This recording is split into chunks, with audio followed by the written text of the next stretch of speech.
What is up, everybody? Welcome back to the channel. Today we're going to dive into a technique that recently came from Japan. VMC made a really good Tokyo rig. What is up, everyone? Welcome back. We are going to dive into a technique that I've used over the last few years and found that it's pretty dang good. And it's actually, I've used it a couple different times for different applications, and that is the Tokyo rig. So I'm going to show you how to rig a Tokyo rig, talk about the bait, some of the weights, and some of the reasons or some of the ways I've learned that this bait is a little bit, or this rig is a little bit different than maybe I first off expected. So we're going to dive into that right now. Oh my gosh.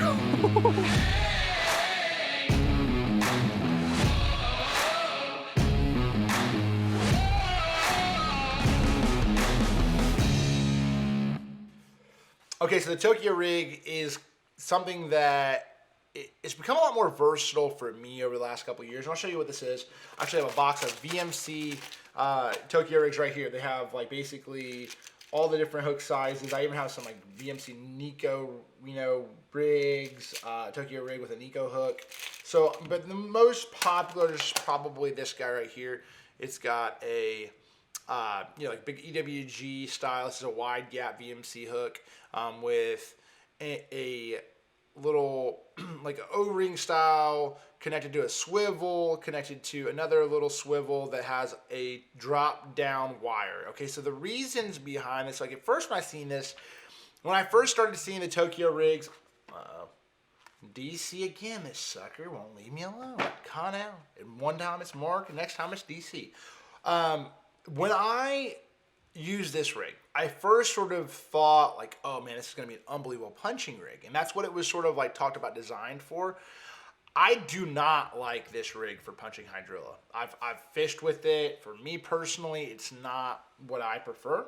And but I figured out a few reasons and a few ways I actually do really like this rig. So we're going to dive into how to rig it first. And so I'm going to show them the point of view camera. Okay, so right here on the little black sheet, we have a couple different things.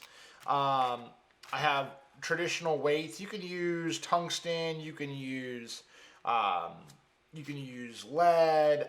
Really, it just depends on what you have. But I sort of have a couple custom, these are sort of custom weights from BMC that are pretty legit. And then there's also a rugby, actually a football style head for that as well. So lots of different options for sure.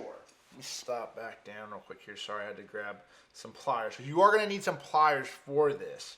Now I'm going to grab the Tokyo rig, and so a lot of you guys are not going to have all this stuff that's customized for the Tokyo rig. So this is what I'm going to do. I'm going to show you guys how I would rig it with 2 bullet weights.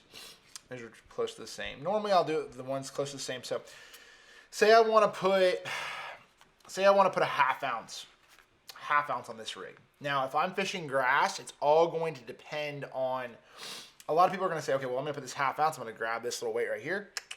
I'm going to put it on there, boom, like this. And then I'm just going to go ahead and that'll be, I'm going to turn that. You can take this basically right here and beep, turn it over, and you're good to go. For me, that's not the way to go. I do not prefer that. So ideally what you do, so let's just say these are actually 2 3/8. I'm going to say I want a half ounce. So I'm going to put 2 bullet weights, like this weight right here. I'm actually going to put from the top of it like you would, you're putting on a Texas rig. And I'm going to do the flip the opposite way on this one. So you'll sort of see right here. Ready to roll. Okay.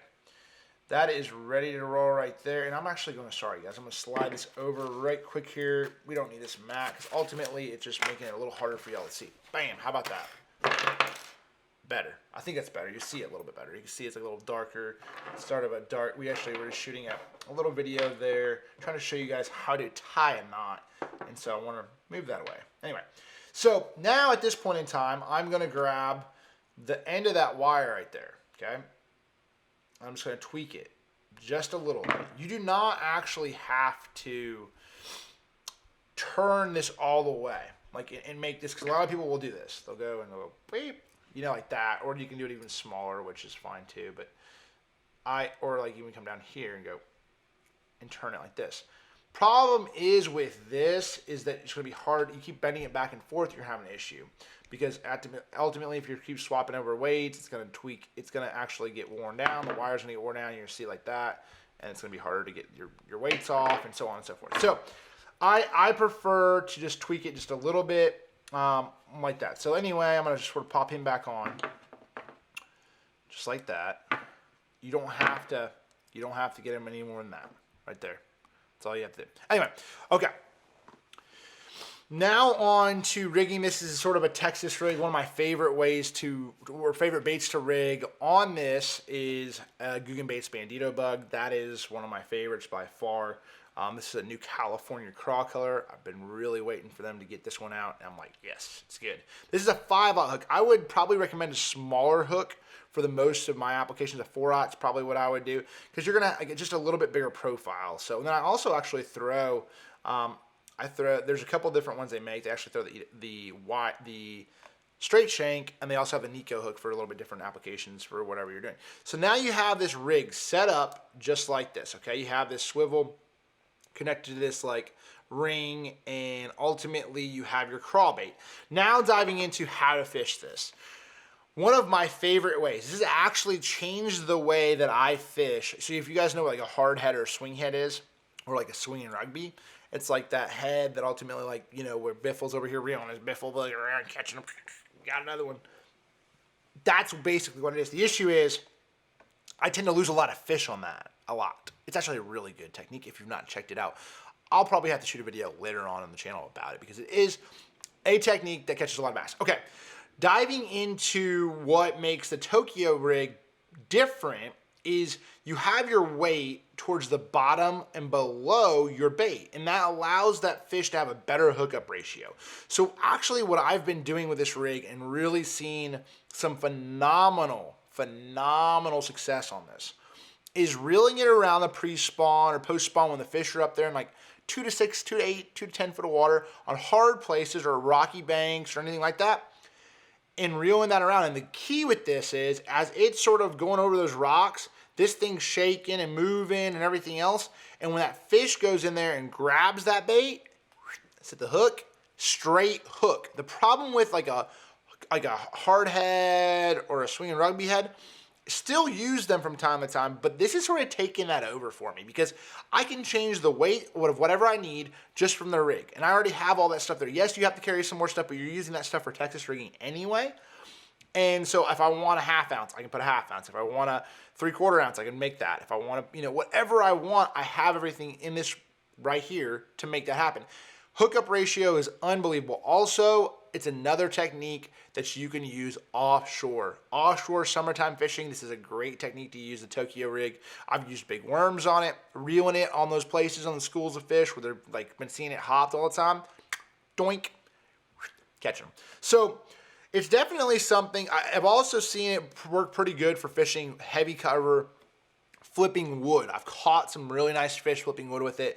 The way it sort of moves and shakes and does all the things, I've seen some really success. I've personally, it is not my favorite technique for flipping matted vegetation. I know that's what it was designed for from what I understand, but that is not what I recommend necessarily, especially the hydrilla. I've not flipped hyacinth, so you guys have to let me know. If you have flipped with the Tokyo rig, check it out. It does seem to work pretty well flipping grass.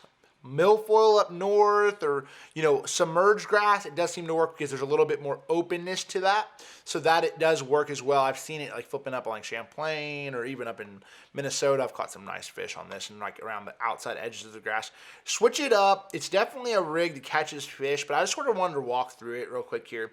I've caught a lot of bass on this over the last couple of years. You guys can actually have a video of me fishing it with a buddy of mine up in Minnesota. I'll put that in the description below. You guys can check it out. Catching them. Actually, I think it was on a Bandito bug. I'm pretty sure it was. So anyway, hopefully y'all learned something from this video. I always am trying to add a little bit of knowledge. Some if you didn't, I'm sorry, but I just I try to give everybody something, and this is the way you rig a Tokyo rig for me. This is what's worked for me.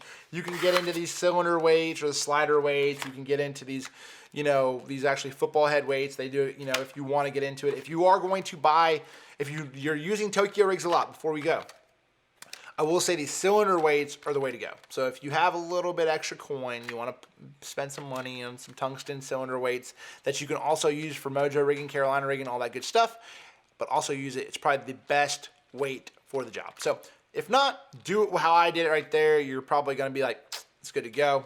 And you're going to catch a few fish. So let me know if you like Tokyo rigging or if you've tried it out. Let me know a little bit. If you might have a tip for me, because I'm always trying to learn. Listen, I want to know from you if there's something that I didn't go over, or if there's something that you like, hey, listen, you might want to try this. I always appreciate you guys following along. Let me know what you want to see on the channel, and we will see you all on the next go round.